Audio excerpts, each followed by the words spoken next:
નમસ્કાર મિત્રો, આજના આ ખાસ વિશ્લેષણમાં ખૂબ ખૂબ સ્વાગત છે. ક્યારે એવો વિચાર આવ્યો છે કે કોઈ ફિલ્મ જોતી વખતે એક પણ શબ્દ બોલાયા વિના આખી વાર્તા અને તેની ગૂંચવણો આપણને કેમ સમજાઈ જાય છે? આજે આપણે એ જ અદૃશ્ય કળા વિશે વાત કરવાના છીએ. જોઈશું કે કેવી રીતે ફિલ્મો આપણી લાગણીઓને નિયંત્રિત કરે છે અને એક પણ ડાયલોગ વિના જટિલ વાર્તાઓ કહી જાય છે. તો ચાલો આ અદ્ભુત સફરની શરૂઆત કરીએ. હવે અહીં એક પ્રશ્ન ખરેખર વિચારવા જેવો છે. એવું તો શું છે કે કોઈ એક સીન અચાનક આંખમાં આંસુ લાવી દે છે, તો વળી કોઈ બીજું સીન હૃદયના ધબકારા વધારી દે છે? આની પાછળ સિનેમાની એક અદૃશ્ય ભાષા કામ કરી રહી હોય છે. આ એક એવો જાદુ છે જે માત્ર સ્ક્રિપ્ટ પૂરતો સીમિત નથી, પણ દૃશ્યોના માધ્યમથી સીધો આપણા અર્ધજાગૃત મન સાથે વાતો કરે છે. અને આ દૃશ્યમાન વાર્તાલાપની શક્તિ એટલી પ્રબળ હોય છે કે શબ્દો ન હોય ને તો પણ તેની ઊંડી અસર આપણા પર પડે છે. તો આ વિઝ્યુઅલ સ્ટોરી ટેલિંગ છે શું? સાવ સરળ શબ્દોમાં કહીએ તો આ ડાયલોગને બદલે માત્ર દૃશ્ય માધ્યમો અને તકનીકો દ્વારા વાર્તા અથવા લાગણી વ્યક્ત કરવાની એક સિનેમેટિક કળા છે.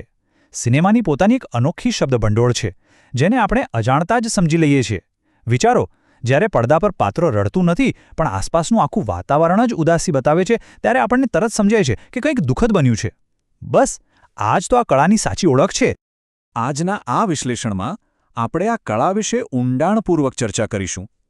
આપણે શરૂઆત કરીશું વિઝ્યુઅલ સ્ટોરી ટેલિંગના પરિચયથી, પછી સમજીશું દૃશ્ય ભાષાના મૂળ તત્વો. ત્યારબાદ કથા સંચાલન અને ગતિ કેવી રીતે કામ કરે છે તે જોઈશું, અને અંતે માણીશું ચલચિત્ર કળાનો સાચો જાદુ.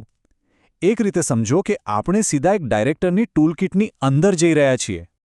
તો ચાલો સૌથી પહેલા શરૂઆત કરીએ વિઝ્યુઅલ સ્ટોરી ટેલિંગના પરિચયથી. એક બહુ જ જાણીતી અને શક્તિશાળી વાત છે. ફિલ્મ મેકિંગમાં કેમેરો એ આપણી કલમ છે. હવે આ એક બહુ મોટું રૂપક છે.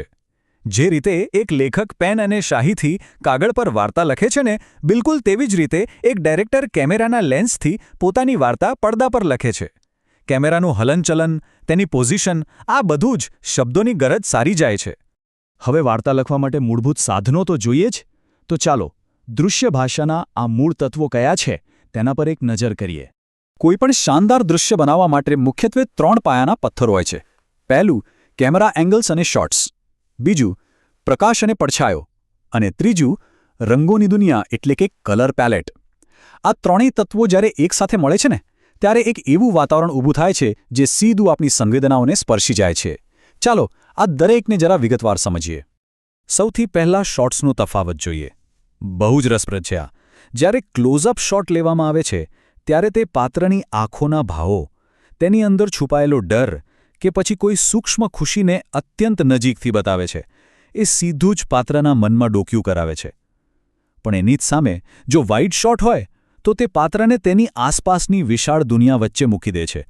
આનાથી પાત્રની એકલતા કે પછી આસપાસના વાતાવરણની વિશાળતા છતી થાય છે. જોયું? બંને શોટ્સનો હેતુ સાવ જ અલગ છે. એવી જ રીતે જ્યારે કેમેરો નીચેથી ઉપરની તરફ જુએ છે, જેને આપણે લો એંગલ શોટ કહીએ છીએ, ત્યારે આપણા મનમાં અજાણતા જ એવું સ્થાપિત થઈ જાય છે કે સામે દેખાતું પાત્ર ખૂબ જ શક્તિશાળી, વિશાળ અને પ્રભાવશાળી છે. કોઈ સુપરહીરો કે ખતરનાક વિલનની એન્ટ્રી વખતે અચૂક આ શોટ જોવા મળશે. હવે લાઇટિંગની વાત કરીએ. જુઓ, ફિલ્મોમાં લાઇટિંગ માત્ર અજવાળું કરવા માટે નથી હોતી. તે આખો મૂડ સેટ કરવાનું કામ કરે છે. અંધકાર અને પડછાયા એટલે કે ડાર્ક અને શેડોઝનો ઉપયોગ સસ્પેન્સ, બેચેની કે રહસ્ય ઊભું કરવા માટે થાય છે. જ્યારે બીજી તરફ બ્રાઇટ અને સોફ્ટ લાઇટિંગ જોતાં જ આપણને તરત ખુશી, આરામ અને રોમાન્સની અનુભૂતિ થવા લાગે છે. શોટ્સ અને લાઇટિંગ પછી વારો આવે છે રંગોનો. ફિલ્મોમાં કલર ગ્રેડિંગ દ્વારા આખી વાર્તાનો ઇમોશનલ ટોન નક્કી થતો હોય છે. ઉદાહરણ તરીકે લાલ રંગને જ લઈ લો. લાલ રંગનો વધુ પડતો ઉપયોગ ગુસ્સો, ઊંડો જુસ્સો અથવા તો પ્રબળ પ્રેમ દર્શાવે છે. એની સામે બ્લુ એટલે કે વાદળી રંગની પેલેટ ઉદાસી, એકલતા અથવા કોઈ ગાઢ શાંતિનો અહેસાસ કરાવે છે. રંગોની આપણા મન પર સીધી અને ઘેરી અસર થાય છે. આ બધા તત્વોને સમજ્યા પછી હવે એ જોવાનું છે કે આ તત્વો વાર્તાને આગળ કેવી રીતે લઈ જાય છે. એટલે કે કથા સંચાલન અને દૃશ્યોની ગતિ કેવી રીતે કામ કરે છે. સિનેમાની દુનિયામાં ડાયરેક્ટિંગનો એક અત્યંત પ્રચલિત અને સુવર્ણ નિયમ છે. શો ડોન્ટ ટેલ એટલે કે કહેવા કરતાં બતાવો. આ એવો મુખ્ય નિયમ છે જ્યાં માહિતી આપવા માટે પાત્રો પાસે લાંબા લાંબા ડાયલોગ નથી બોલાવવામાં આવતા, પરંતુ પરિસ્થિતિને સીધી સ્ક્રીન પર દૃશ્ય દ્વારા જ બતાવવામાં આવે છે. આ નિયમને વધુ સચોટ રીતે સમજવા માટે એક બહુ સરસ ઉદાહરણ લઈએ. સામાન્ય વાર્તાલાપમાં કદાચ પાત્ર એવું બોલીને કહે કે હું બહુ ગરીબ છું, પણ વિઝ્યુઅલ સ્ટોરીટેલિંગમાં ડાયરેક્ટર શું કરશે? એ આ જ વાત દર્શાવવા માટે કોઈ ફાટેલા ખિસ્સાનો ક્લોઝઅપ બતાવશે અથવા તો સાવ ખાલી પડેલી તિજોરી બતાવશે. વિચાર કરો, એક પણ શબ્દ બોલાયા વિના ગરીબીની તીવ્રતા આપણે અનુભવી શકીએ છીએ.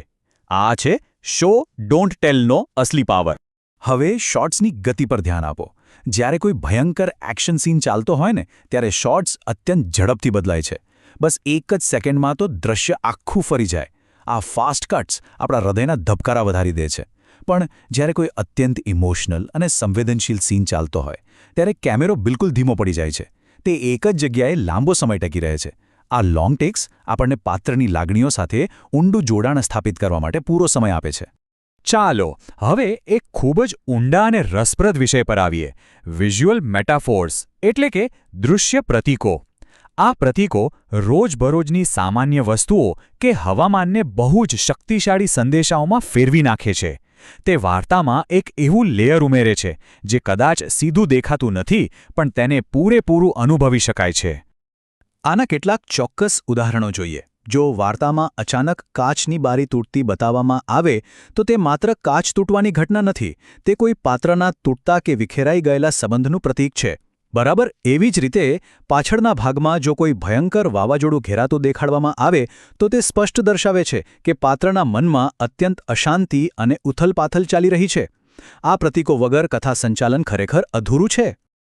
તો આ બધાની ચર્ચા કર્યા પછી હવે આપણે અંતિમ પડાવ પર પહોંચી ગયા છે, જ્યાં આપણે જોઈશું ચલચિત્રકળાનો અસલી જાદુ.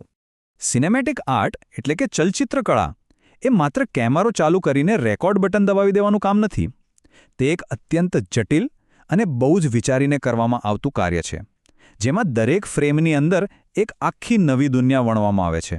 વિઝ્યુઅલ સ્ટોરીટેલિંગ એક સાધારણ વિડિયો રેકોર્ડિંગને એક એવી ભાવનાત્મક અને જીવંત દુનિયામાં બદલી નાખે છે, જેમાં આપણને સાચે જ ડૂબી જવાનો અહેસાસ થાય છે. આજના વિશ્લેષણના અંતે એક વિચારવા જેવો પ્રશ્ન ચોક્કસ ઊભો થાય છે. હવે પછી જ્યારે પણ કોઈ ફિલ્મ જોવાની તક મળે ત્યારે આ બાબતો પર ખાસ ધ્યાન આપજો. જોજો કે કયો એંગલ વપરાયો છે, લાઇટિંગ કેવી છે, પડદા પર કયા પ્રતીકો છુપાયેલા છે. આ બધું નોંધવાથી ફિલ્મો જોવાનો નજરિયો જ સંપૂર્ણપણે બદલાઈ જશે. સિનેમાની આ અદ્ભુત ભાષાને સમજવાની આપણી આ સફર અહીં જ અટકતી નથી. નવી જાણકારી મેળવતા રહીશું અને નવું શીખતા રહીશું. આવજો.